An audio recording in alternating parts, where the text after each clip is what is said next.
Hey everyone. Hi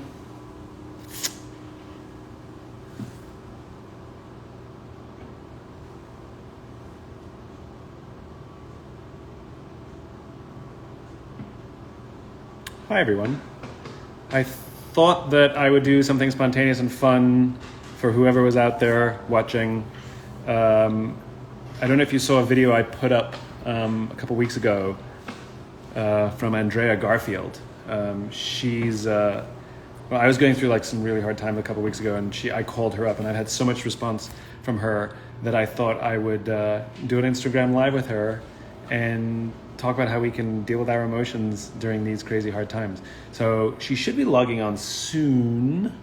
Let me see where she is, and then we can get her to join. I'm just waiting for her to come on. Where is she? Okay, let's see. Where is she? I don't see her. Andrea, where are you?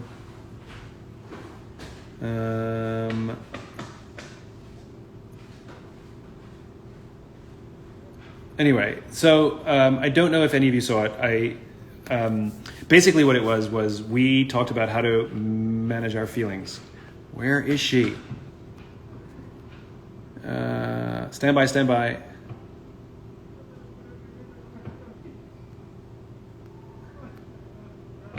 Hey, Angela. Good to see you. Matt Roden, good to see you. Tina, how are you? All these wonderful people that I know. Friends.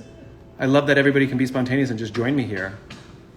Andrea doesn't know how to use Instagram Live.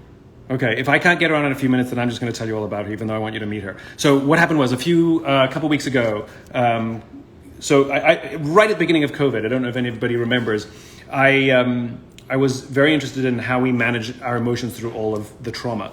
Called a friend of mine in the military, said, how do you compartmentalize your emotions when you go to combat? And he said, you can't compartmentalize your emotions. You can for a short period of time, but you can't actually ignore the fact that you have emotions. He says, if you suffer trauma, you're gonna have to deal with it. And so I kept in my mind that it was going to happen at some point. I mean, for some people, the trauma hit them immediately. For some people, they went into like go mode and they hadn't dealt with it. And I talked to so many people who were like, nah, man, amazingly, this COVID thing hasn't affected me. I'm golden. And I knew that it was coming. My friend even told me that very often, 4 or 5 months later, when he gets back from combat, that's when he starts to deal with the trauma. Anyway, I was doing pretty well during most of COVID, and then all of a sudden, a few weeks ago, I felt not myself. I was more than just a little bit tired. I mean, we all know when we're fatigued or tired that we're off our game. So I called the same friend, and I asked him a very simple question. I asked him, what do you do? What are your symptoms is what I asked him. I was like, can you just tell me your symptoms when you realize that you're going through something? He said his sleep pattern gets completely screwed up. He starts to go to bed really late for no reason, doesn't want to wake up in the morning. I'm like, yeah, check. He says he becomes antisocial, doesn't want to talk to anybody. I'm like, check. He says he'll have a really unproductive day and rationalize it, be like, that's okay, I needed a rest, and then I'll have another one, and another one, and another one. And I was like, check. And I realized I was in it, and I was dealing with the trauma of COVID. So one of the people I called was Andrea Garfield from the Awesome Institute, who was in that video that I posted on YouTube. And I called her up and I thought, why not record it in case something she says is valuable to me, but could also be valuable to everybody else. It's worth sharing. So I hit record.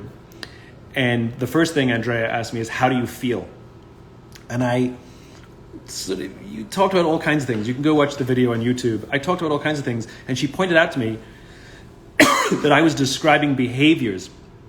I never put any words to the feelings.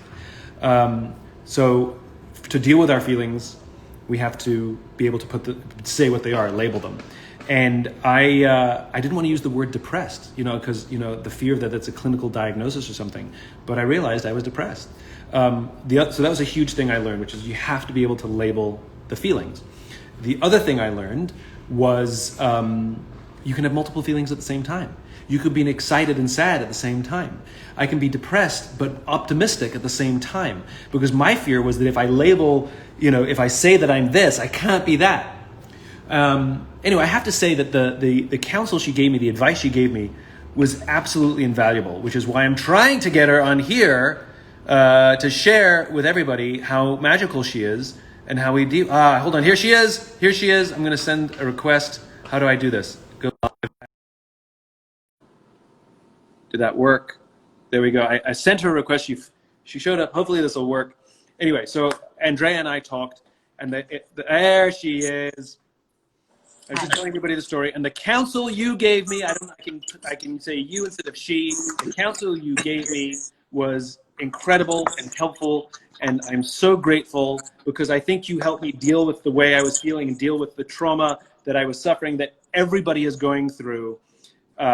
And I've had so much positive feedback from that video, that those two things you taught me, that I have to label the feelings and that I can have multiple feelings at the same time, even if they're opposite, were huge. Thank you. You're welcome. I'm glad you're doing the work. How did you learn all this? Like, how did you learn like this whole labeling your feelings thing? Because I had never heard that before. Yeah, I'd love to say that I'm just really good at it and I know these things, but I learned the hard way. I think I was actually particularly bad at it. And actually it was through coaches.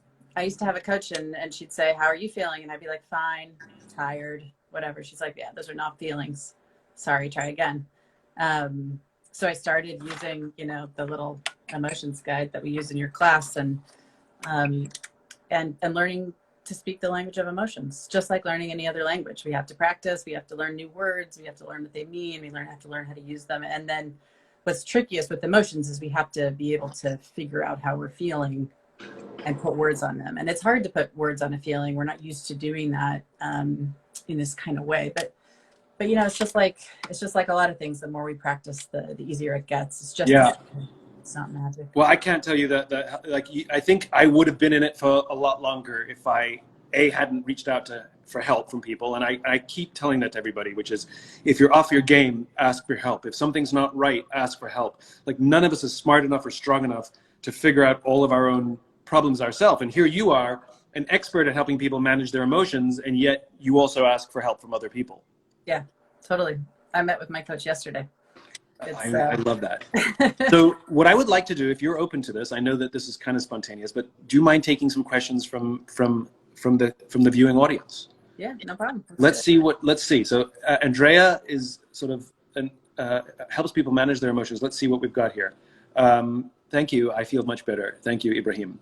Anybody have any questions to ask Andrea? Anything you're dealing with while you're doing this? It would be awesome if we could make a public image with the label the emotion guide. So one of the things we asked Andrea to do is, would she teach a class for us on how to understand and deal with emotions? What's the name of the class? Managing your emotions in high stress times. Managing your emotions in high stress times. So so that is the guide that Andrea uses. So on our website, you can go sign up for Andrea's class on how to manage emotions in high stress times. Any other questions? Who do you have out there? What are you feeling? How are you dealing with COVID or anything that's going on right now? There's a lot of stuff happening in the world.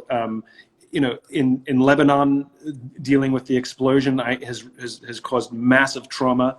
Black Lives Matter has a mix of emotions from all sides. Obviously COVID, which continues to rear its ugly head, and we're not even sure when we're going to come out of this tunnel. Somebody said CPTSD. Do you know what that is? I know what PTSD is. I think it might be like a longer, okay. So somebody asked, CPTSD is a real issue that isn't being addressed enough in a world with emotional disparity, a silent majority, or suffering. Thoughts? Yeah, one of the things that we talk about is there's so much suffering going on in the world all the time, really, but especially right now. And one of the things that we can actually do about it is to manage ourselves and to show up better for the people who need us. Um, there's something like emotional contagion where when you come into a situation really stressed or angry or whatever, like other people can kind of catch that from you. So when you're really grounded and when you're really aware of what's going on for you, you aren't going to spread that around. A lot of times it's hard when we react to something, it's hard to know if it's our emotions, if it's our response to their emotions, or if it's actually what we want to do. So the more we become aware of our own emotions, the more we can separate those from our response to somebody else's. And we can there are a lot more choices available to us, if that makes sense. Like if you've ever gone into a situation where you're like, there's only one thing I could do. And sometimes that thing sucks.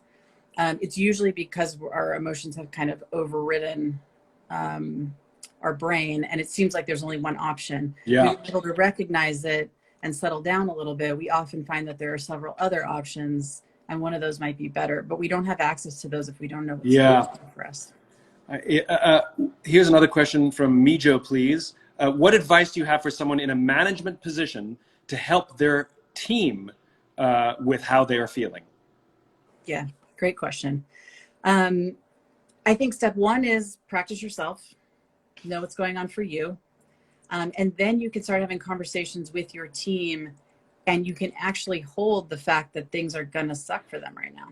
If you open the door to people and say, tell me how you're really feeling, and you can't handle that, you're not going to be able to be supportive for them. Like you might want to, but you don't have the skills. So spend a little bit of time practicing. And when you're like, wow, I can actually sit with sadness, anger, fear, anxiety. Yeah. And when somebody comes to me and says, hey, I'm feeling these things, you can stay with them and be like, yeah, I feel that. And like, I'm with you with this. And I don't need to fix it. I don't need to cheer them up. I can just be with them in their pain, in their fear, whatever it is. And that's what really great leaders do. Sorry, I didn't mean to interrupt. It's okay. I just had a thought, which is, I think what you said is so poignant, which is so often well-intentioned managers want to try and help and want to try and fix. Like somebody's down, like, and we try and point out all the good things, and or it'd be like, think about how good we have it, and people are suffering more, and we do all of these tricks and games to try and lift someone's spirits, all well-intentioned, but it doesn't really do anything, does it? It doesn't really help. And sometimes simply holding the space, saying, yeah, this is hard, and I'm here with you, is sometimes the most powerful thing. Absolutely. And it's harder than it sounds. Like it's not a matter of just doing that, because when we've always been the cheer people up person and silver lining, whatever, it's really, really uncomfortable to sit with someone who's in pain. Yeah. We're not used to it. We haven't it. The other thing I did is I shared with my team that I was going through a hard time, because I knew that I was being less responsive and unproductive, and I knew that I was missing things that I had to do, and I wanted to let people know, because I want them to let us know too. I want them to let me know. I told my team, look, I'm struggling with this right now, and I just want you guys to know. And I put it out there. And the main reason I put it out there is not because I wanted the sympathy. It's because if they're going through something, I want to make sure that there's a safe space for them to say the same thing, because then we can take work off their plate, or not misunderstand something, and help us lead with empathy. Yeah, totally. And I think this is actually a feature of really high performing teams, is when each person can recognize how they're feeling and disclose it to the group. It increases everybody else's empathy, compassion, willingness to help out.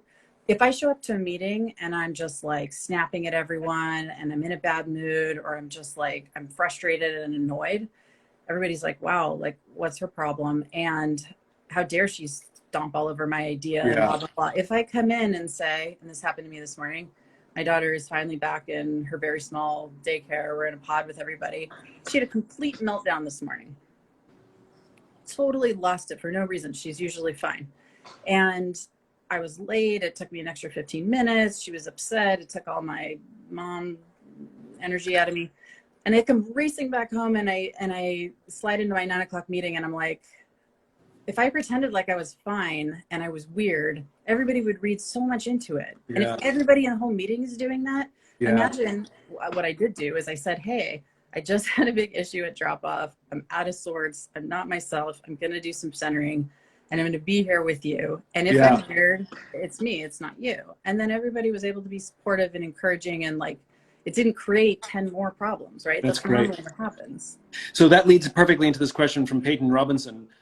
Does morning routine help people control their emotions? Yeah, I think it absolutely can. My hesitation is at the word control, Right. because I don't think we can. Let's use the word manage. Let's use the word manage. Yeah, and I think what we really mean by manage is be able to work with them. So I think step one is know how you're feeling. If you're reasonably rested, which is a big one for all the leaders that we work with, nobody gets enough sleep. If you can get enough sleep, if you've got a pretty steady morning routine, you're able to be in touch with your body, you're able to be in touch with your emotions a little more, and have the self-awareness to say, hey, my kid threw me off this morning, or I'm exhausted today, I'm stressed today, and I feel it, and I recognize the fear and the anxiety or whatever, versus not having any awareness of that. If you jump out of bed and run around, chugging coffee. It's like checking in with yourself. Yeah. So whatever you do, if it's meditation, if it's a walk, if it's a few minutes by yourself, if it's checking in with a friend who cares about you, like anything that helps you, I think it all helps. Here's one that I think is very important for now. Somebody asks, Tindali asks, what do you do when you feel lonely? What do I do when I feel lonely? Well, I mean, what does one do? Okay, what does one do? So in the class, we have a session running tomorrow at noon Pacific, by the way, and another one in a couple weeks. We actually go through the whole process of how to work with an emotion. So what do you do? How do you feel it? How do you name it? Like, what does working with your emotions even mean? We have a very simple process that helps people. So sometimes what we often try to do with things like loneliness that aren't comfortable is we try to make them go away. So you could say, well, I just need to like get in touch with a friend, or I need to like be reconnected. But sometimes what we actually need to do is just experience the feeling of loneliness and not resist it and not fight it off and not chase it away. And not make ourselves feel bad for being lonely, right? Right. There's so much self-blame, and I shouldn't feel this way, and what's wrong with me? This was one of the big things you did with me that was very, very important, which is I tried to push some of those feelings down because I felt that I couldn't or shouldn't, or that it was somehow, going to be destructive if I feel this way, like it'll going to have ripple effects. And basically what you told me to do, one of the pieces of advice you gave me, was to sit in it, like accept it. And once I accepted it, it was only in that moment that I was actually better able to have some clarity and be okay with being lonely, or be okay with being depressed, which was I can't tell you how grateful I am for that still. I'm getting lots and lots and lots of comments about feeling overwhelmed. And I think especially for people who still have their kids at home, competing interests, work, home, the madness of life. Can you share how do we manage overwhelm? Yeah, so sometimes overwhelm can mean I'm feeling way too many things at the same time, and so I can't even tell what I'm feeling. And sometimes it means the intensity of what I'm feeling is more than I can bear. Probably means some other things too that I'm not thinking of. But if we think about those two examples, starting to recognize emotions as you begin to learn how to name them, and you can find the sheet on our website and a little outline of the whole process, actually. Oh, so it is available. Good. So let me clarify. So it's on. If you want sorry, I should let you finish the answer before I give away the resources. But I've started now. I've interrupted now. Might as well just finish it. I will label this emotion. I'm sorry. No, that's a behavior. How is that? Anyway, guilt. If you want the sheet to help you put, it's a list of options. If you want Andrea's sheet that has all the emotions on it, you can download it for free. Go to our website, simonsinek.com. And it's actually on our website. Oh, it's on your website, Yeah. on the Awesome Institute. Yeah. Don't go to simonsinek.com. Go to, what is your website? awesomeinstitute.com. awesomeinstitute.com, and somewhere on that website there'll be an easy to download sheet with all the emotions, if that'll help. awesomeinstitute.com list of emotions. I apologize. Overwhelm. No worries. So when you start learning how to name emotions, like we did in the video, you'll start to learn to name one. And then often we realize we're feeling a lot of things at the same time. And sometimes that actually reduces the feeling of overwhelm just by saying, okay, actually, I'm sad. I'm anxious. I'm afraid of what's going to happen. I'm worried about my income, like all of these different things. And like, yeah, like these things are really hard. We're not making it all go away, but by saying these are the things that I'm feeling and it's okay to feel that way. I'm a normal human. We talk a lot about that in the class, that like we are working as designed right now. You are not broken. This is how humans have stayed alive all this time. Like we joke about that, like humans are not very good at surviving except by being together. And I mean, we're kind of like easy to eat and things like that. So by staying together, we managed to stay alive. And so anyways. And our emotions help us do that. I mean, emotions are here for our survival. Exactly. So when we see something that seems scary, we're not like, is it scary? Is it not scary? We like run from the thing that might be the tiger. That's how we stay alive. We don't hang around. So our emotions are telling us that we're in danger. We need to listen to them and say, am I in immediate danger? Am I not? Sometimes we are. Like one of the things about COVID is that there's a lot of fear and there's a lot of, is it a tiger? Is it not a tiger? But sometimes there is a tiger. I think what's so scary about it is we can't tell. So every time the grass moves, we all freak out. Yeah. You know, this is one of the things I've had this conversation with a few people before, which is human beings can deal with good things, of course. We can actually deal with bad things too. Like we can come together, we can figure out a plan, we know, but uncertainty is the thing that screws with us more than anything. Like we understand that information can change, but uncertainty, you know, all different information coming at us all the time. And the reality, and I keep telling people this, you know, one group of people think the sky is falling, one group of people think it's nothing wrong at all. And the reality is nobody knows anything. Like it's not even a year old. Like we're learning, and all we can do is get more and more information and slowly educate ourselves. And sometimes the information is changing. We understand that it's all new, but the reality is nobody knows. And it's the uncertainty, I think, that is so difficult.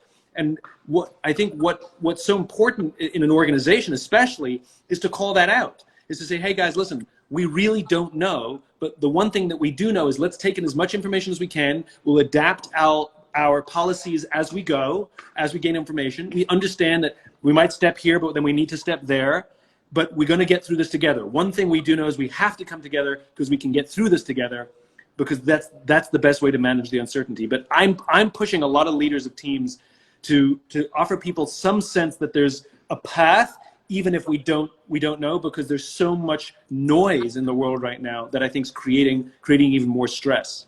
Yeah. And you know, uncertainty is a skill as well, managing uncertainty. And I haven't even told you this, but I am cooking up a new class on leading through uncertainty. Ooh. Very cool. Because it's hard. It's really hard. It kind of goes against the way that we're wired.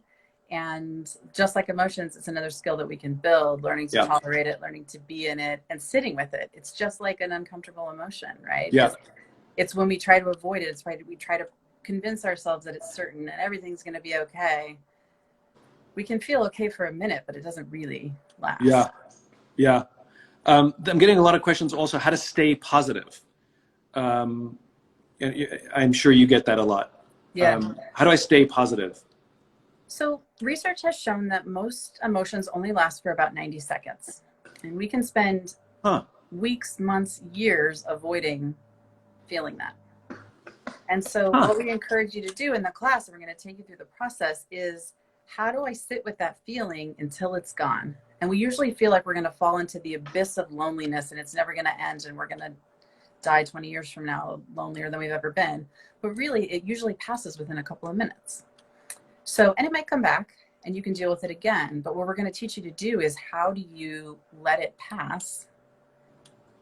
And then you'll be okay. If we force artificial positivity, that doesn't actually help. We're still going to be like holding the sadness or the loneliness or whatever at bay and be like this fake pretend happy. And nobody believes that. Your team doesn't believe that. Your family doesn't believe that. You don't even really believe that usually. Instead, like, what if you sat with the, what if you sat with the feeling for a minute, and maybe you'll feel more positive again after. Usually that's what happens. Usually there's a sense of relief, and usually there's a sense of, oh, okay, now I can actually genuinely be happy and positive, or not. Yeah. And it's okay. When we're so focused on being positive, it's usually because we're so afraid of the negative feelings, because we don't know if we can handle it. Yeah. Fantastic stuff. Anyway, I wanted to share a little bit of Andrea because she's magic, and she was instrumental in helping me. I'm feeling good now, and in large part to the counsel I got from Andrea. If you're interested in checking out her class, it's called, what was it called again? Managing your emotions in high stress times. Managing your emotions during high stress times. How to manage your emotions during high stress times. Go to simonsinek.com, click on our live classes, and check out Andrea's class. It's pretty good stuff. It's actually very good stuff we want to talk about. So Andrea, thank you for giving a little bit of your time to share a little bit of your wisdom. And I hope people check you out and learn more about your stuff. Thanks. Thank you for everything you've done for me too. Thank you. See you soon. Thanks everyone for tuning in. And I'll do another one of these again soon because, hey, they're fun. Take care of yourself, everyone, and take care of each other.